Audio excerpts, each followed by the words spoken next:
Hello FUTV Army, welcome back to an earlier edition of Forever United TV tonight. We're away and the time difference is kind of crippling us for our evening meal tonight. So we're out early bringing you the Manchester United news. Early where you are in that heat wave back in England. It's hot here in Greece as well at the moment, of course, but I think everybody's getting a bit hot under the collar with what's happening around Manchester United right now. All of the journalists that I know of and the fans, including myself, have kind of lost it a little bit today. I've never seen Romano react the way that he did. There's a bit of scaremongering going on as well. And when I talk about myself, I'm meaning that video that we did earlier on as well. We put a post out to say, and I think this is just me getting fed up completely with the situation and where we're at the moment. As a United fan, I'm trying to, in my head, I think, manifest things and push things along, trying to stay positive. If you know I am, I'm just trying to hope more than anything that Manchester United have got things going on in the background. And we did a video earlier on and we found out the information wasn't exactly right, so we just binned it. It's as simple as that. We're only going to bring you the news like we said in the post when it's real and genuine. Try and make it as factual as possible. And you know what? Sometimes it ain't worth it. It just isn't. And I'm not going to get myself stressed over Garnacho coming back and his cryptic posts on social media and what's happening there. The main thing with United right now is obviously, and I think everybody wishes we could just fast forward this transfer window to a point where we are just on September the 1st and it's all done and we're talking about the football. And hopefully by that stage, everything is done and everything is wiped out. I've heard Fabrizio Romano today, when talking about the Bryan and Mbeumo deal, I've never heard him so, I feel exasperated, I think is the word for him. And him actually asking Manchester United fans to stay calm. I can't post every single day about something. And I feel the pressure and the size of Manchester United as a football club and the pressure of this fan base at the moment is really weighing down on this transfer window and what's happening. I've never known it as temperamental and as bad as this. And, you know, we've had some shockers before, as everybody knows, but this is, at the moment, ridiculous in terms of what's going on with Manchester United and the fan base. They have literally had enough. It's been a case now, I think, going into 6 weeks of Mbeumo. Yes, we know that Matheus Cunha was signed, sealed and delivered very early doors.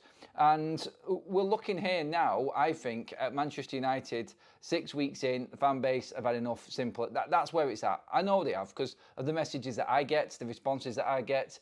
Bryan and Mbeumo's situation, like I said, Romano talking about that earlier on.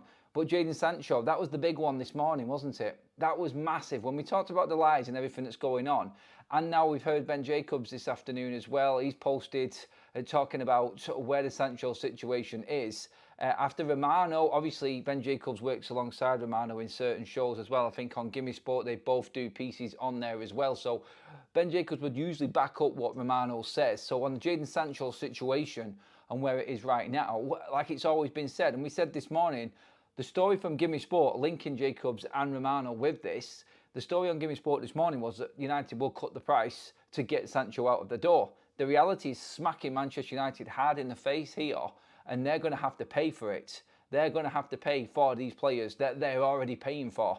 I mean, when you look at the situation now, when we were talking this morning about 15 million, 10 million Manchester United might sell Sancho for, it's all right someone like Ben Jacobs coming out and saying that there's never been a disagreement between clubs on Jadon Sancho's asking price, 20, 25 million, it's not a problem. There's always one problem there though, and it's Jadon Sancho. And it always will be. And I'll go back to, even with all of the positivity going around about Jadon Sancho's wages, taking a pay cut and everything that was completely wiped out and destroyed us this morning from Fabrizio Romano, even with all of that in place, at the moment, United, honestly, I think they're going to have to take the hit on that transfer fee, like we said this morning, because Ben Jacobs said that Manchester United, at the moment, where it stands, in a position where that Jadon Sancho is looking for 180 to 200 grand a week wages. No one is going to pay it. And you know who will have to pay it. And Jadon Sancho knows who's going to have to pay it.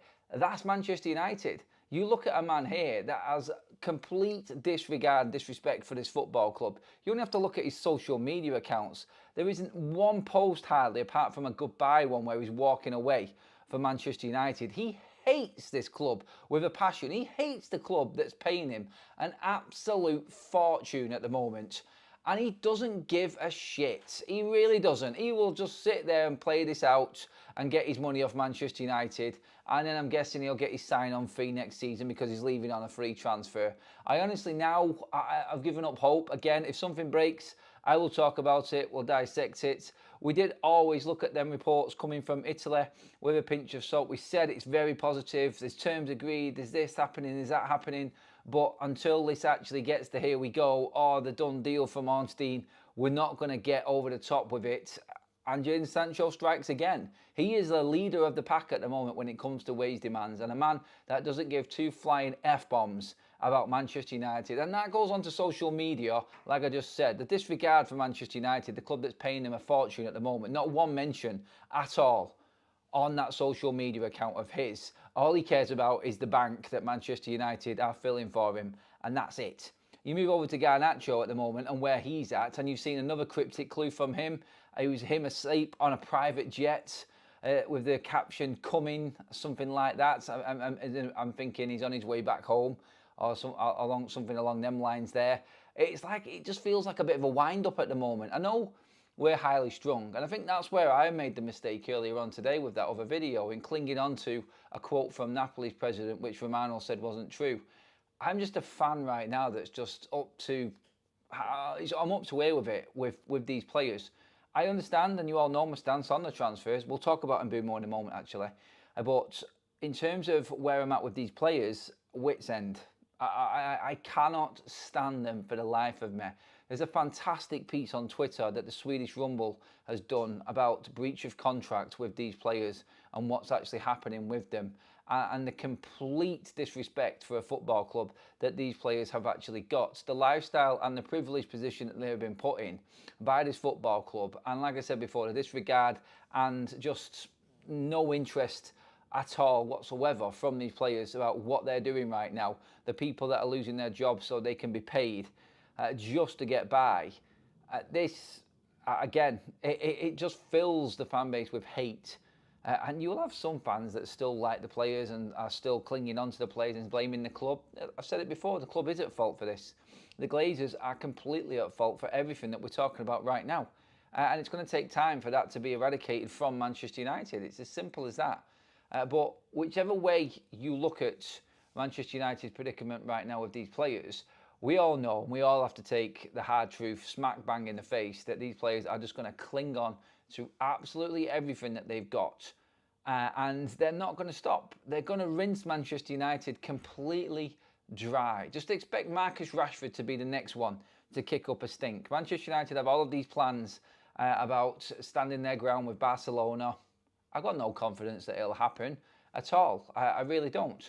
The only thing I'm confident about with Manchester United at the moment is being able to make a deal happen that they can afford and is on their terms regarding a player coming in. And that's probably where we move across to the Bryan and Mbeumo situation at the moment, because that one is also, that he's destroying this fan base. It really is. I heard Ben Jacobs talking about it before. I've heard a few people talking today about it as well. I've seen the tweets from Ben Jacobs. I've seen everybody else's opinion on this right now, including the Cameroon coach as well, who has come out and said that Bryan Mbeumo has told him he wants to move to Manchester United. He was hoping that both clubs could come together, but he's a professional footballer and he knows these things and he's prepared for these things to happen. And that's where he's at the moment with it. He's just waiting. I honestly don't think Bryan Mbeumo is going to be sorted anytime soon, as in the next couple of days. I think maybe weekend going into next week. If it happens before, I'll be absolutely buzzing. But I'm just looking at the reports, what's happening now. Ben Jacobs has actually said as well that Manchester United are now preparing a higher bid for Bryan Mbeumo, as in more money is going down rather than the add-ons. I mean, they can make the add-ons easier to get, but again, if for some reason this is not working for Manchester United, are we clinging on to every single penny that we can get simply because we're not confident that these players are going to go now, the ones we just spoke about, the headaches, the outcast at this football club? Bryan Mbeumo's situation right now, and we talked about the visa situation as well alongside this at Brentford, and it was that, and Jacobs actually said this as well before, when he said that Manchester United have to get a move on with this next offer for Brentford and Bryan Mbeumo, because if Tottenham do bid for Visa, it changes all of the complexity of this this actual deal completely. It spins it on its head. Well, Spurs are actually in for Morgan Gibbs-White now, so I can't see them going for Visa and Gibbs-White at the same time. Kudus is in, and now Sky and Ornstein and a few other reports are saying that Spurs are now making contact over a potential move for Morgan Gibbs-White. That's going to cost them a fair pocket. That is a big signing for Spurs. I think that's going to get close to breaking their transfer record, which is Dominic Solanke at the moment. Still can't believe that they managed to get Kudus for 55 million. Astounded by that, but hey, look, maybe West Ham looked at the 85 million price tag originally that was on there and then thought, you know, we'll just bring it down a little bit. And maybe they were being realistic about their player, unlike Brentford. Brentford at the moment are playing a really silly game. They are trying to be tricky with what they are doing. I still feel like it will backfire on them, because if they don't sell him, then they're going to be stuck with a player that's already said he doesn't want to be there, and he's going to lose value instantly going into this season. And they're going to lose out on that. And I don't know if Bryan Mbeumo is going to actually be the same player that he was. I don't think he is. I don't think he is actually worth the value that they think he's at right now, going off these so-called price tags that they're making up, the Alanga, the Madueke, and obviously Kudus as well now. I mean, you look at all of them, and again, I go back to what I said earlier on, that this is Bryan Mbeumo's first season where he's actually scored double figures. And the previous seasons that he's had, have actually been, I think, what was it, about 8, 9, something like that, the 3 previous seasons. I think that's where we're at right now with Bryan Mbeumo. Brentford have just plucked this price out of thin air because it's Manchester United. If anyone else was in for Mbeumo right now, this deal would be already over the line and done. It's as simple as that.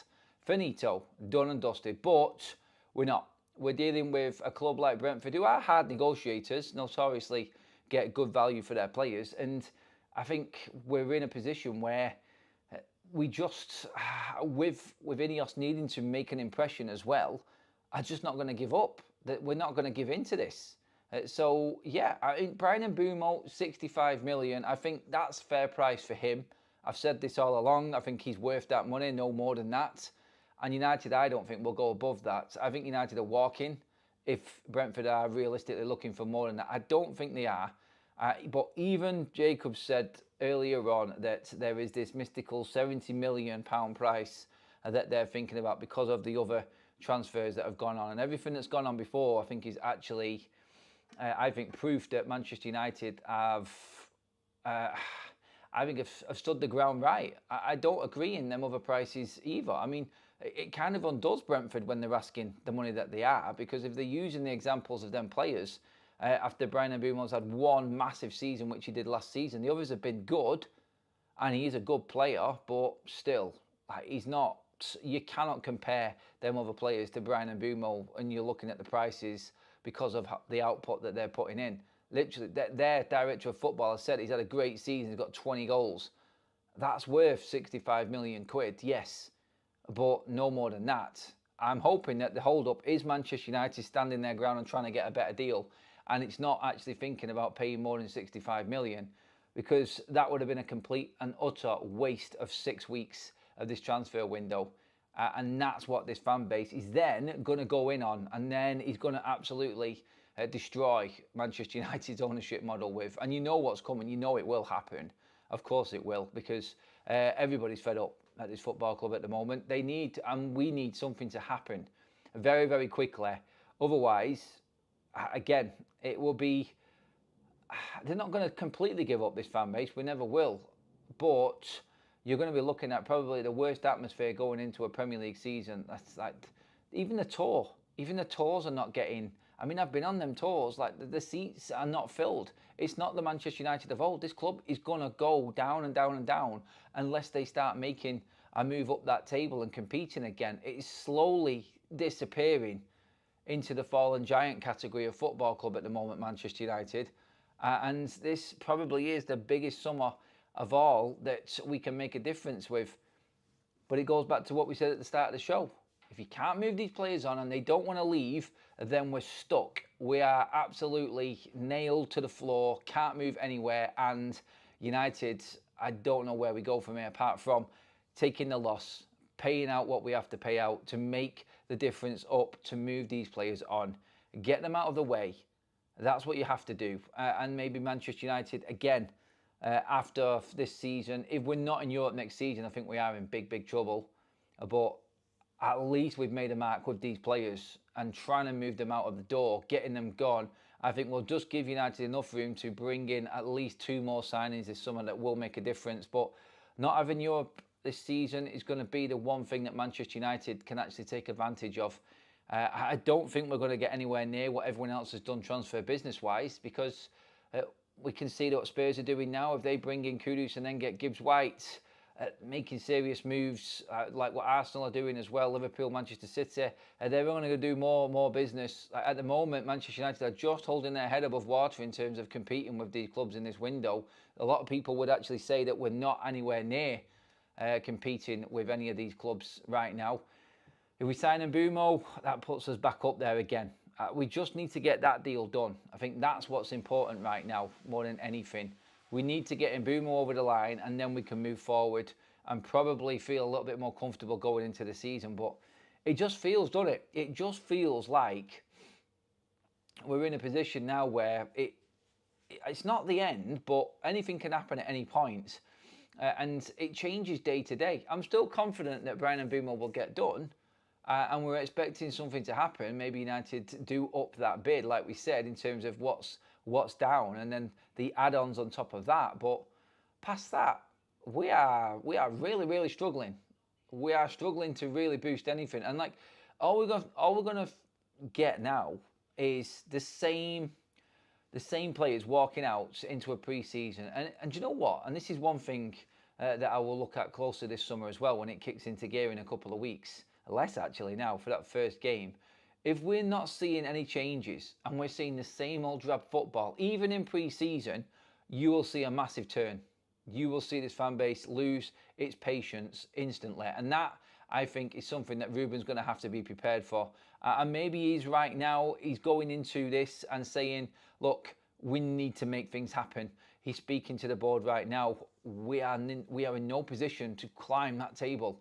Let's not forget the forecast, which Ineos have planned for financially to afford this new stadium and go forward, is by being in the Europa League for the next 4 years. We've had the 1 year out, which is the season coming. So if this season we don't get into the Europa League, what are we going to hear from next? We will automatically, as a fan base, turn on Ineos, because this has been their plan from the start about how Manchester United operate. And there are loads of parts of it that I love. I love the structure, and I love the academy players and the setup that we've got there and everything like that. But if this team is just not capable of performing in the Premier League, then the plan is null and void, because United financially cannot continue without European football. This club cannot cope without European football. And even when I say that Manchester United can lose Maguire's and Casemiro's wages next summer, letting them players go on a free, that's where Manchester United are at. No one wants our players. No one's got the money to afford our players. No one wants them because they're not good enough. They're all right for Manchester United right now because we're in a desperate position. That's what it is, and that's where we're at. So Maguire and Casemiro will leave next summer for free, and Manchester United will save a lot of money, but it'll be nowhere near enough for what this football club needs to operate. This literally right now for Manchester United, because Ineos can't put money in. The Glazers are not going to put any money in. Manchester United are trying to service a massive debt. And yes, you've made a load of savings. Well done. That's great. But them savings only work if they make Manchester United this season and help them get back into European football. That's the only way this works for Manchester United now and Ineos. If we don't make European football next season, we start to drift off and drop even more, because we won't have the money to buy these players in. Now, the squad ratio rule might kick in and it might save us in terms of that. But again, you've got to try and attract them players in. With no European football, no sign of it, how are we going to get them in? This season is huge. If there was ever a gamble to be made, it was probably in this summer to make sure that Manchester United took advantage of the one season without European football, where all of our competitors, all of our main rivals are all in European football, and we can take advantage of that by having a fully fit squad week in, week out, only playing one game. If we don't take that gamble this summer, then I'm worried for the future of this football club. I really am. Just bringing you up some spot news as well regarding everything going on with potential Manchester United targets or transfers that are actually linked to Manchester United right now. Another twist in the Victor Osimhen transfer saga as Napoli halt negotiations with Galatasaray over his fee. The agreement is on hold because Galatasaray have not provided the necessary guarantees to Napoli. So that one's on hold. Victor Gyökeres is on hold also as well. Would you go back in for Victor Gyökeres if it turned out Arsenal bailed on this deal? That is at stalemate right now. Both clubs holding their own and not going any further with that one. Would you go back in for Gyökeres at this stage? Talk to me in the chat about that one as well, everybody. I'm going to get into the chat right now. Give me your overall thoughts on everything, everyone. Let me know what you think. Let me know where we're at right now. Andrew says, yes, Adam, people think our huge fan base will go on, and that includes the Glazers, but I have seen the fans losing interest in the past. Having said that, I don't think that will happen. Not so much losing interest because you're stuck with your football club. The hardcore fans will always be there. Whether this is one evil plan to operate the demise of Manchester United so they can bring in the legacy fans and the corporate fans to Manchester United. It's a far cry. I'm only joking, of course, but you won't put anything past this ownership model of the Glazers, would you? They're not bothered about fans like me. They're not bothered about the fans that have been going for years and years. Andrew, you will vouch for that. Obviously, you've been kicked out of your seat that you've been in for years by the club so they can bring in people that are going to pay more money. Again, massively unfair on the normal match-going football fan, now having to move to a different part of the stadium. There isn't enough in that stadium for the disabled sections for people. It's a bit of a mess, the stadium right now, and there's nothing to offer the fans at all. But they still want to get these types of fans through the door at Manchester United. The fans that really don't give a shit about the game. They're just there to spend money and have a day out. They're the only fans that the Glazers want in. And if any else go along with that and force the loyal fans out, now they haven't at the moment because they haven't really risen the season ticket prices, and that's their claim to not bullying the fans into paying more money. That is the loyal fans anyway. The fans that they want to charge more to are the ones that aren't fully committed to certain games and are not committed to every single game of the season. That's the fans that are going to pay more at Manchester United this season. But again, you're playing a risky game there. And it all comes down to how this club makes enough money to bring in the right players to get us where other clubs are. I mean, you look at the champions of each European division right now. You look at Napoli, for instance. We're talking about Garnacho going to Napoli. You look how good their team is. You look at the strength. You look at the organisation. You look how happy everyone feels and how cohesive that team is. PSG, obviously, Bayern Munich, Barcelona, Real Madrid, Manchester City, Arsenal, Liverpool. Manchester United, they're not even in the top 20 in Europe anymore. That's the gap that they've got to bridge. We're not even in the top 10 of England anymore. Never mind the top 20 in Europe. This is where Manchester United are at. And the reality that we're having to take right now, or having to accept right now, is that this is a fallen giant of a football club. And unless, like I said, we gamble this summer in getting the right players in, and if it means that we have to put more money down for Bryan and Mbeumo, then we're going to have to just do it to get that player in. I've got a feeling that Manchester United are literally 50-50 in going the other way and not going for Mbeumo now, just to keep face and then paying that little bit more.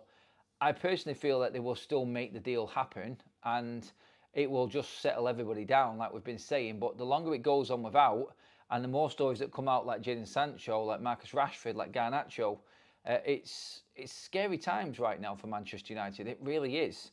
Thank you everybody already who has liked the video. Please keep them coming in, everyone. Make sure you hit the subscribe button as well. We're in Greece at the moment. I believe it is extremely hot over in England as well.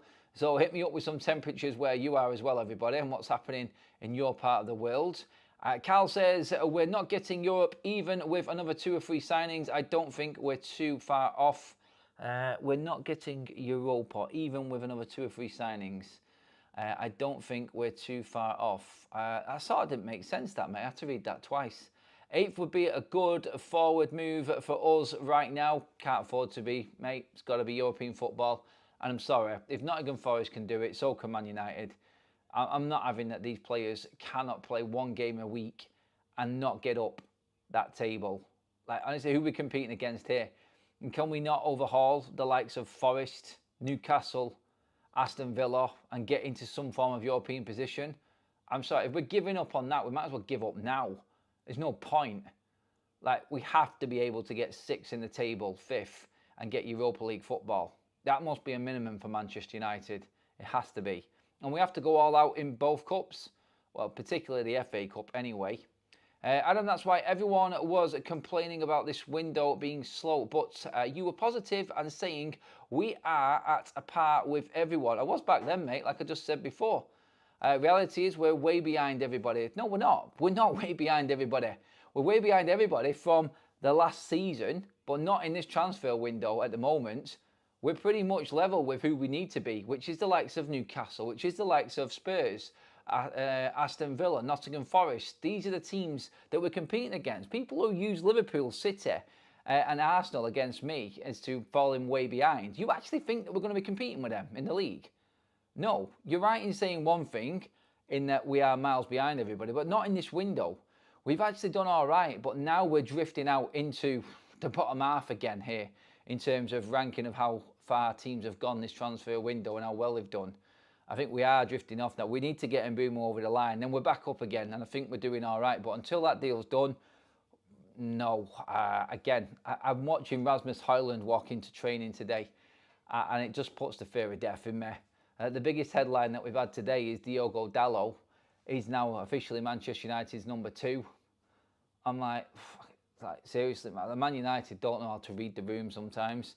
And it's no big deal, a squad number, for God's sake. Like, yeah, you could maybe say that Marcus Rashford's shirt number was a big story to talk about. But honestly, right now, talking about Diogo Dalot actually being number 2, that's not what Manchester United fans want to hear right now. It really isn't. Is that actually true? Surely that's not. Oh, I've just seen some news come out right now. There's no... Oh, it is. Spurs have signed Morgan Gibbs-White. Oh my God, this is not helping Manchester United. Oh God, I can only be so positive at the moment. I really can. And I'm getting absolute pelters right now.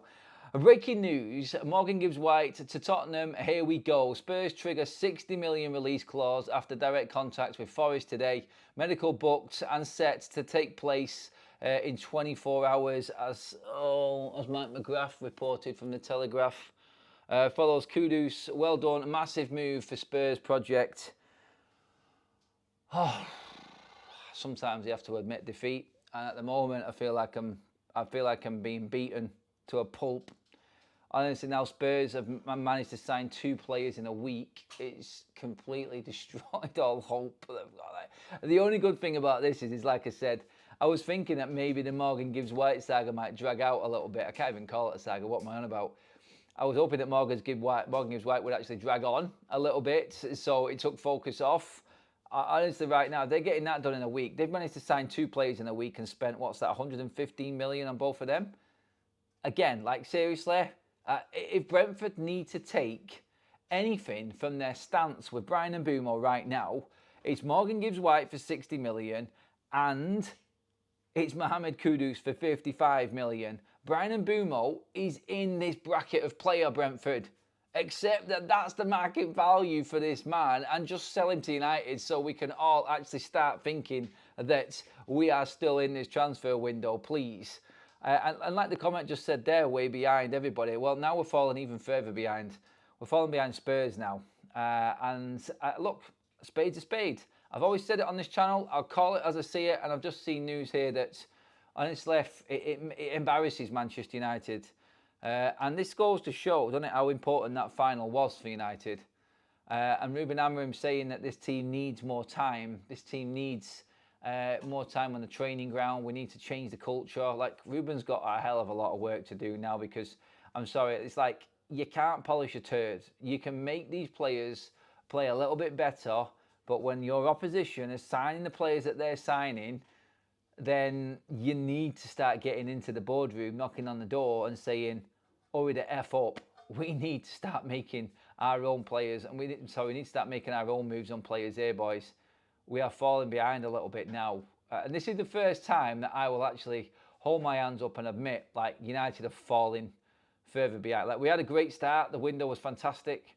And until Bryan Mbeumo actually signs, I would say that Manchester United now are behind Spurs. We're falling behind Newcastle.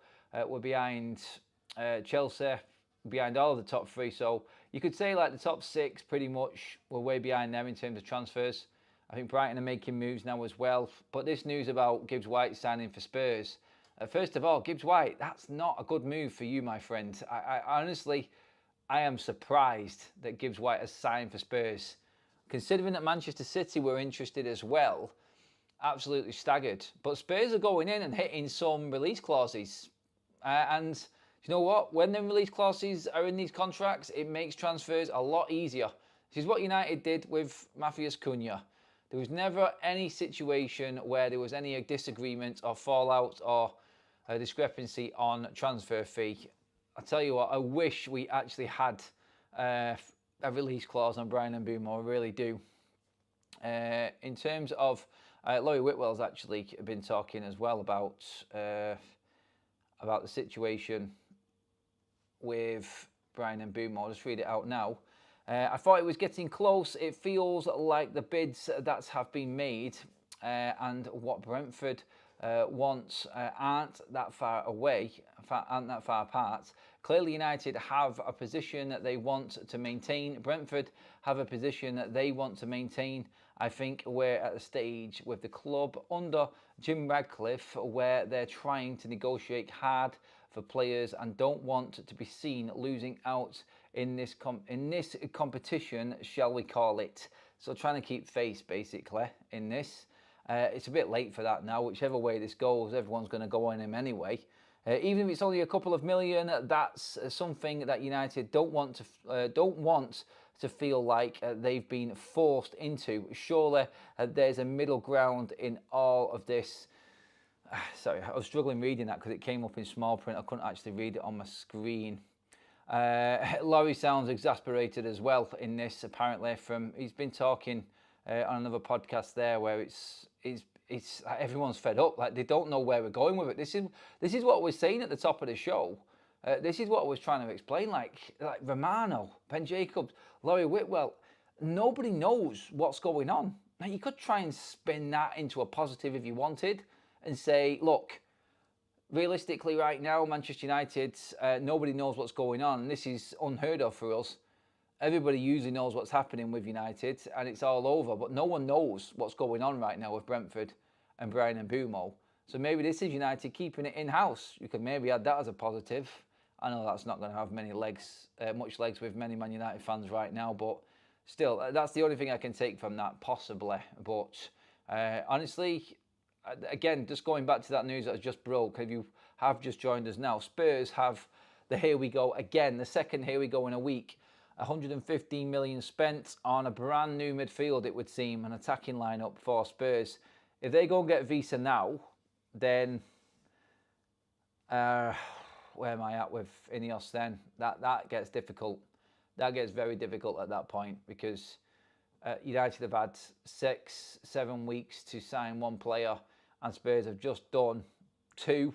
And if they manage to turn another one round in a couple of weeks in Visa now, honestly would not put it past Daniel Levy to absolutely nail Manchester United here right now and go and get Visa and try and throw a spanner in the works for Bryan Mbeumo.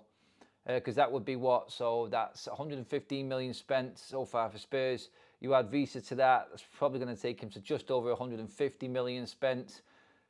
And that would be amazing business from Spurs to do all of that.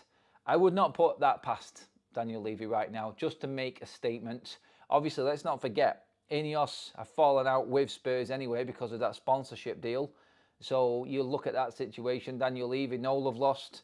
And if he feels like he can get a player that improves his side and completely bollocks things up for Manchester United, he's going to go all in on that. Expect that to be the next instalment now, I think. I'm not scaremongering, I'm not going in here doom and gloom wise. I just think there is a reality there that Spurs are now spending, and Thomas Frank, after getting in at pre-season, is starting to actually mould his team together. And I think that's where we're at right now. It's starting to get a little bit scarier with the situation, and now that Spurs have done that today, it makes me feel like they're capable of going out and just doing the same with Visa. And I don't think Brentford will have an issue in selling Visa and keeping Bryan and Mbeumo. And I don't think Daniel Levy, like I just said then, would be worried about hampering Manchester United's bid to get Bryan and Mbeumo. Everyone is out to, and I said this before, everyone is out to kick United while they're down. Nobody wants United to come back because it's no good for anybody else. So while the big giant is on the floor, everybody's piling in and having a go and having their pound of flesh. And I can expect a few more knocks coming. And well, we are actually being beaten on the outside. We are bleeding internally as well with these players that are fleecing us for every single penny that we've got because they don't want to let go of their contracts. At United, they're in a mess, basically, summing everything up there on that little bit. A few comments in. I'll get through a few super chats first of all. What does it take to terminate their contracts? Too much money? Because they're on too much money, mate, I'm afraid. To terminate Marcus Rashford's contract, it will take a massive chunk of Man United's budget. If you think he's on 20 million a year near enough, and he's still got, I think, 2 years at least after next season, you're talking upwards of 50 million to try and terminate if you're going to pay out his contract, that is. I know there's different rules in termination, and it can all be met somewhere in the middle, but Marcus Rashford's got too long in his contract. Jadon Sancho's got 1 more year left. You could literally terminate his and get rid of him if you wanted, but United need the money. And that, again, like what Laurie Whitwell says there, I think that's quite hard hitting there in that they want to keep face. So in keeping face at the moment, Manchester United's ownership are slowing things down, and it's making it very, very uncomfortable. I'm feeling really sorry for Ruben Amorim at the moment. Even Ben Jacobs was talking earlier on with me saying before the players returning to training, Rasmus Højlund, what do we do with Rasmus Højlund? That conversation has come up many times now. There's nothing we can do because we can't afford to let him go. Nobody wants to buy a shit striker. He's come back all happy dappy, and again, like I can look at them and yeah, players can change, and maybe Ruben with more time can get a lot more out of these players, but it keeps going back to the same saying in my back of my mind, which is you can't polish a turd, can you?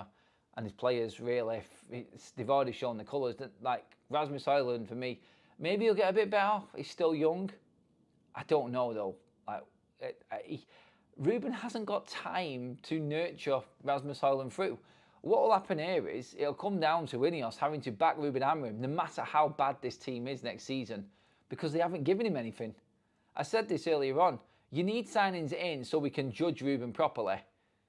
And then at the end of the season, if he's not done well, you can sack him. But right now, you can't do anything. You can't do anything with Ruben Amorim. He needs to see out his contract. Simple as. We can't afford to get rid of him, but honestly, if they were thinking about getting rid of Ruben Amorim, then I think they're going to have to think twice because if they've not backed him, then everyone's going to use that as an excuse against him, aren't they? Ray says, hope to catch a handshake when I'm up for the West Ham game on December 3rd. You will, mates. Yes, this summer is not going the way I thought it would when we signed Cunha, but we need some sort of European football next season. Ray, we do. He's also backed that up by saying, that's how real football clubs work. Sign players when they want them, not drag out one play for 6 weeks. Look, in defence on them deals, Gibbs White had a release clause and it was met. There's nothing that Forest can do with that. It's as simple as that. Nottingham Forest, they're being hit hard. Pretty much like Brentford at the moment, it would seem. But yeah, they're struggling. 2 of their best players now out of the door in Elanga and Gibbs White, which is pretty crazy. Simon with a super chat again. Thank you, Simon. He says, Adam, I'd let these players rot in the reserves. They are only ruining their own chances for a World Cup. Let them rot. it gets to a point where you get that fed up that you see it as a football fan, you go, you know what, F you, sod you. You can just rot in the reserves. But then again, we're still going to be paying that money, and that's going to be killing Manchester United inside. It really is. That's the hard bit in this. Actually, still paying these players, even though they're doing absolutely nothing. It goes back to what I was just saying a moment ago. These players walking into Carrington today, and the players returning today. What was it? Chido, Rasmus, Ugarte, a couple of others. Casemiro was back as well. I was talking to Kaz before, and I was just saying, like, look at these players that are back in training here, and some of these players in a normal football club. I don't want to have a go at Dalot here because he has done nothing wrong in terms of professionalism at the club. He's not costing the club too much in wages. Brilliant guy. Everybody loves him, but let's be honest, if he was at Liverpool, City or Arsenal right now, he would have been sold a long time ago. Same with Luke Shaw, would have been sold, and we can't even get to these players. We can't get to bleeding Andre Onana and Rasmus Højlund, two of the worst players I've ever seen play in their positions for this football club. We can't get to them because we can't get rid of the players that are not even at the freaking football club at the moment. So when you're talking about a mess, you might as well just go to the biggest disaster ever and just compare that to Manchester United right now. In terms of in comparisons to other teams in this league, we are on a different planet altogether in terms of what we're dealing with this summer. And I do have sympathy for it, and I've said this before, but we're getting down into the second week of July. We're going to be playing in nearly enough a week's time against Leeds in pre-season, and I'm going to see Rasmus, I'm going to see Onana, I'm going to see Dalot, I'm going to see players playing in positions that last season every single pundit, Manchester United fan, ex-pro, anybody watching Manchester United said we needed to change, and none of them have been changed. I'm absolutely flabbergasted. Like, I just cannot get it. I can't get it out of my head how we have not managed to change some of these key positions in our team. I really don't know how Manchester United are still scrambling around trying to get certain players in and not getting other players out. And it's just got in the way of normal business. Normal business will be talking about Onana and Rasmus Højlund, but we can't because of everything else that's going on. I do think that in the case of the journalist as well at this point, with Manchester United, yeah, they may sound exasperated, they may sound exhausted with what's going on. The pressure of Manchester United is what's going on. Anyone reporting on United at the moment is feeling it. I get it with these shows. Like, I don't want to, I'm not pulling the wool over anyone's eyes. I love talking to you guys, and I couldn't live without doing our chats right now because this is therapy for me. Just talking about it and getting some of the comments in. And by the way, I've not picked up on many comments today so far. Sorry about that, but I can see them all coming in. I can feel all of your pain, by the way, everybody. So stick with it. Keep them comments coming in, everyone. And yeah, when you look at the journalists right now, where I was going, I think there is some part of it. And don't forget, these journalists are being paid to do these appearances, to do these shows, to do their articles and their pieces. So the longer they drag it out, the better it is for them. So don't think that there is nothing in this for them as well. And saying that there is this trepidation now within this deal and that, like, Manchester United sell. And everybody's jumping in on the Manchester United bandwagon right now. Ineos, like Laurie Whitwell said, are not helping themselves at the moment by trying to hold out for 2 million just to keep face. If that was the case, I wouldn't be happy. I think Manchester United are probably more in deal with this Mbeumo one. They're more haggling along the add-ons because I feel like them add-ons could go to 7 or 8 easy million more next summer, which will make a dent in the transfer kitty. But they have said that they are going to back Ruben Amorim, and Ruben Amorim is backing the board in getting these players. So next season, the pressure is well and truly on Ruben Amorim, no matter what happens in this window. But it would be nice if you got him a few new toys to play with, just so we could actually start making more out of this chance that we've got this season, which it is. I'm going on about, honestly, It'll feel weird for United fans this season not having European football, and the amount of games that we play, it'll feel like we've hardly played. That's what it'll be like. But honestly, like, we have to look at this and have to accept what it is, and it is a massive, massive chance for Manchester United to make a real dent in getting back up there. It is huge for this football club right now. I am praying and I'm hoping that news comes, even tonight, tomorrow morning, Bryan and Mbeumo, something right now. Even Manchester United will be aware of what is going on and the absolute outcry within this fan base right now. They will know the pressure is mounting because they know where this team finished last season with Ruben Amorim. And he's got one player. Yes, he'll have more time to train everybody. And yes, it's good in getting rid of all of these players and not allowing them to come back into Manchester United. But he needs more than this. This is nowhere near enough for Ruben Amorim. Again, unless we get at least 3 or 4 players in, we are not going to progress up that table. Let's get a few more comments in on the chat, actually. I did say I've not got too many tonight, but we'll get through a few now.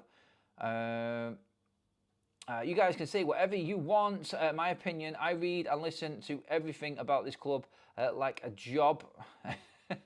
Just break PSR, get the players in and sort it out at a later date like City have done. Yeah. 29 degrees in Newbury, says Rodders. Oh, that's interesting. I think we were at about 33 today.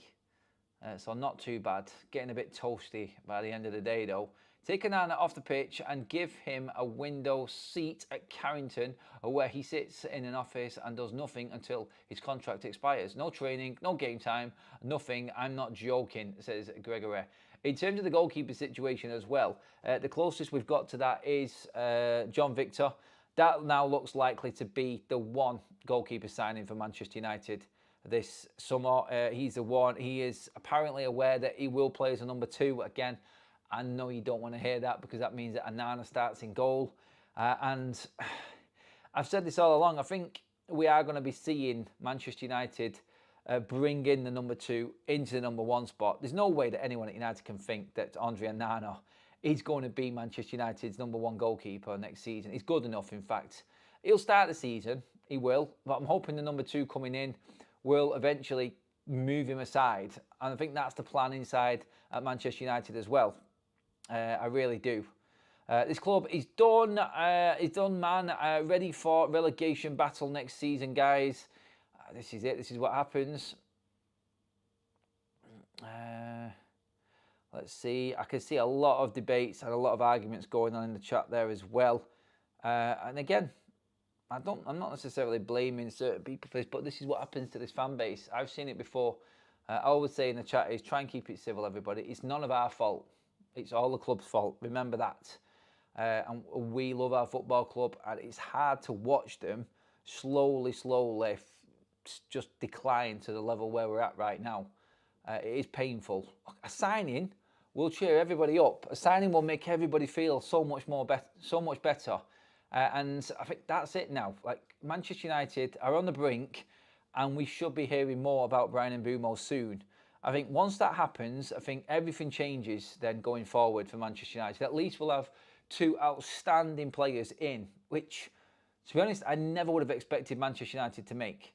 Like, coming into the back end of last season, if you'd have told me that we were going to have Mbeumo and Cunha in this side, I'd have gone, you're off your head. There's no way that Manchester United can attract them players. Look, if Mbeumo signs, it just changes everything. It changes absolutely everything in terms of what's actually happening at Manchester United right now, and it just gives you the better outlook for the season ahead.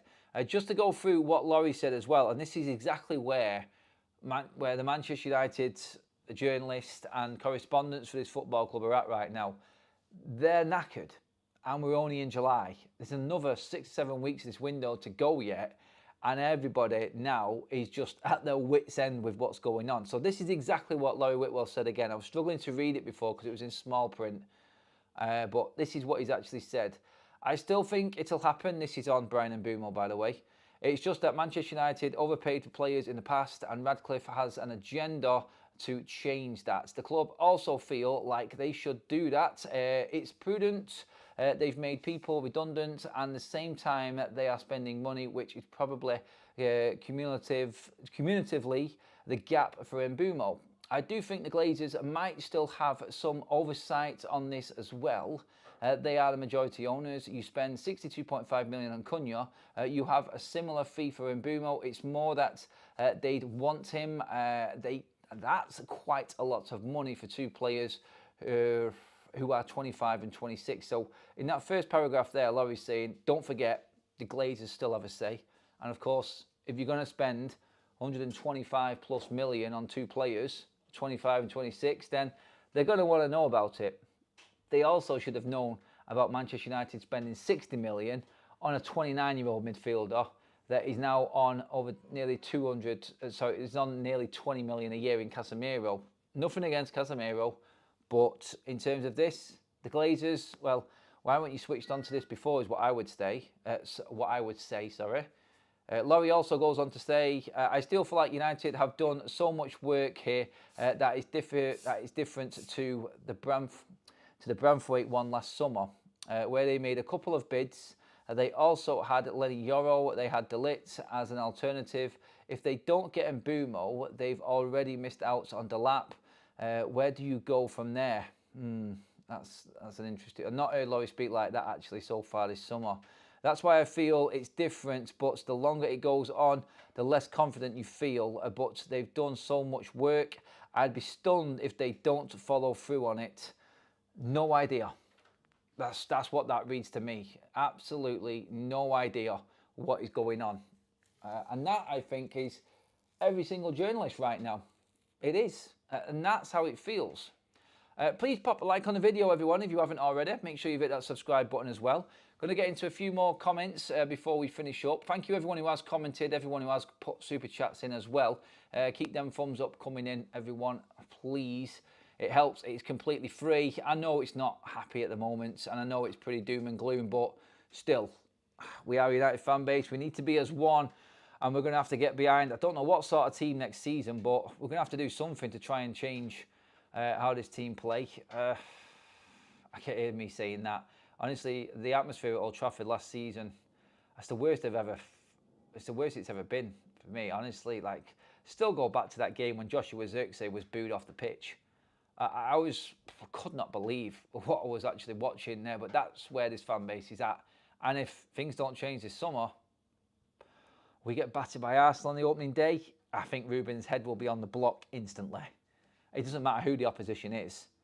People want somebody to blame. People will be asking for it. And at the moment, we're in a transfer window, so it's easy to blame Ineos and the Glazers. As soon as the football starts, everyone will forget and go back to what they were saying last summer. And you were all there, you were with me on the shows, and the amount of people we had coming in saying that he's a fraud, he doesn't know what he's doing, he's isolated players, he's made it worse at Manchester United, it's the worst season ever because of him. Forget about what he's done off the pitch, it's all about what's happening on the pitch. All of that talk will come straight back, and it will be there it'll be there right in front of everyone, and we'll be all reading it again. The headlines will just be about Ruben Amorim next season. And he's the one that's going to take the flak for it and everything that's going on. I was brought up in Salford at 5. And used to watch every home game in the 70s, 80s and 90s when players played for the badge. Proper legends. This shower ain't fit to lace the boots of. I think there's plenty of people would echo that comment there. Amorim must go now. See, there we go. Insane gamer. I don't want to play a back seven again and a ghost and a clown rat in our midfield. If anything, we are finishing 17th. People already given up. We simply cannot go into next season with Onana in goal. It's happening, mate. I'm sorry. The hierarchy did see his performance right, question mark. Vitek or Heaton, surely they are going to be a key part. They have to be. No, Andre Onana will start in goal next season. Yeah, like, get your head around it. I know, it's horrible, isn't it? I've had this conversation with myself, never mind other people. I still cannot believe I'm going to be watching that man line up as United's number one. honestly painful watching them players walk back into Carrington. It is. And I know everyone can change. And I feel this one season, you know, when you go into every single season, a new season, you go in there, don't you? And you're like, all right, let's just see what they've got. Maybe a bit more training, a better proper pre-season. Everyone's fitter. They've all come back looking quite lean. They all look quite fit, looking sharp. So yeah, we've got that. And one game changes it. One game changes it. You got all the hype and all the hope, and you go in and it's like, it can't be as bad as what it was. It's got to be better. And then you watch them play and you go, oh God, this is what I was watching last season again, wasn't it? And unless they do something different on the pitch against Arsenal, fan base is gone. And that is it. And that, I think, will wrap up our show. I'm going to go get some dinner. I'm going to try not to depress myself too much by thinking about what United aren't doing in this transfer window at the moment. But the reality is, I did start off with a bang. I started positive. I've called it as it is, and I still think there is a tiny bit of hope, but that is slowly dropping down as every day passes. Pretty much like everyone else, like I was just saying there, in the journalist world right now. Nobody knows how Manchester United are going to turn this around. I don't. I'm hoping, as a fan, that we see some action now coming. Spurs have just signed 2 players in a week. And if they move for Visa and we don't get Mbeumo, God help this Manchester United ownership model then. I don't know where we go from there. Anyway, get your comments in below, everybody. I'll have a read through them later as the night goes on. Thank you, everybody. I know it's not the best of streams simply because of the news and what's happening, but thank you, everybody who's been part of it. You're absolute legends. Thank you, everybody who's given the video a like. Please do, on the way out, give the video a thumbs up if you haven't already. Make sure you hit the subscribe button. I'll be back later if anything breaks, or in the morning as usual. I'll see you there, everybody. Have a really good evening, whatever you're up to. Enjoy the weather. Put that sunscreen on.